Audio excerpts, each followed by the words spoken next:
ගමේ මිනිස්සු සිලිඳුර කිව්වේ පිස්සු වැද්දා කියලා. හාගාන්න ඉතින් ගෑනු මිනිස්සු කසාද බැන්දාම බැඩ්මින්ටන් ගහනවා කියලා හිතුවද? එල. ඩිංගිහාමි කියන්නේ කාගේ කවුද? ඩිංගිහාමි කියන්නේ ගමේ ආරච්චිල වෙච්ච බබේහාමි ආරච්චිලගේ නංගි. බබේහාමි ආරච්චිලගේ නංගි. සෙල්දු වැඩිපුර කරන්නේ පුතේ මොනවා හරි පොඩි මේ තමන්ගේ ගෙදර පොඩි පැලේ පිල උඩ මෙහෙම ඇන තියාගෙන වාඩි වෙලා එක දිහාවක් බලාගෙන ඉන්නක විතරයි. කවුරු ගිහින් කතා කළත් වැඩක් නැහැ. මොනවා හරි තනියම කියව ඉන්නවා. ඒ හින්දාම ගමේ මිනිස්සු හිතුවා සිරිඳුට පිස්සු කියලා.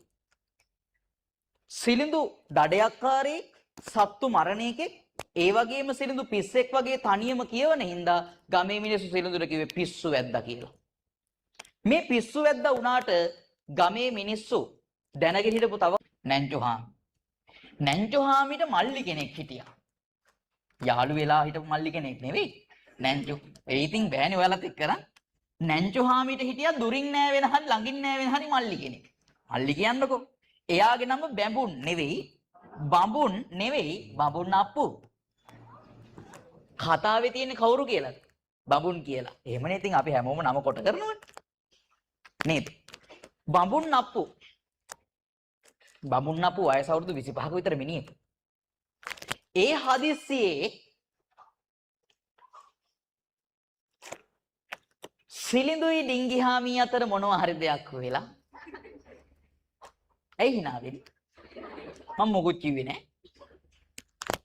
ඩිංගිහාමි ප්‍රෙග්නන්ට් වුණා.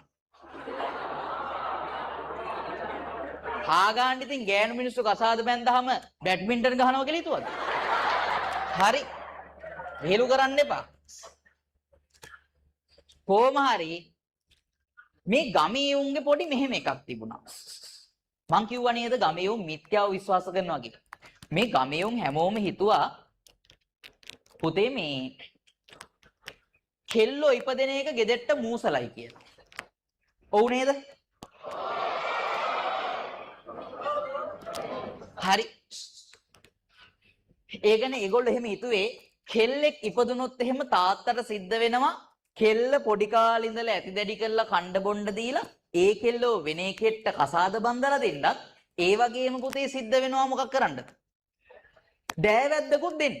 අර කසාද බඳින එක. හැබැයි කොල්ලෙක් ඉපදුනොත් එහෙම ඌ ගෙදරටත් ශක්තියක් වෙලා ගෙදරත් හේන් ටිකට උදව් කරගෙන ඌ ගෑණියෙකුත් ගෙනල්ලා දෑවැද්දකුත් ගන්නවා. මොන තරම් පුරුෂ ධෛර්යයක්ද නේද? ඕකට සංකේතයක් පාවිච්චි කරාලු. ගෙවල් වල තිබුණලු පුතේ මෝල් මං කියන්නේ මෝල් ගහ කියලා එකක්.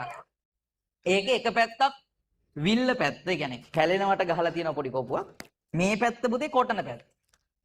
කොල්ලෙක් ඉපදුනොත් අර වින්නබුවම්ම ගිහිල්ලා මෝල් ගහේ කොටන පැත්ත පෙන්නනවා.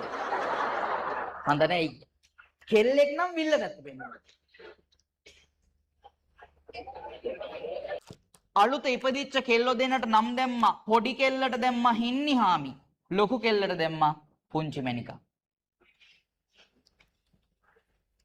හරිද? ශාසිකානි සංසලයි පියුමි හංසමාලි කියලා දාන්න බෑනේ. ඒ කාලේ මේ හපා.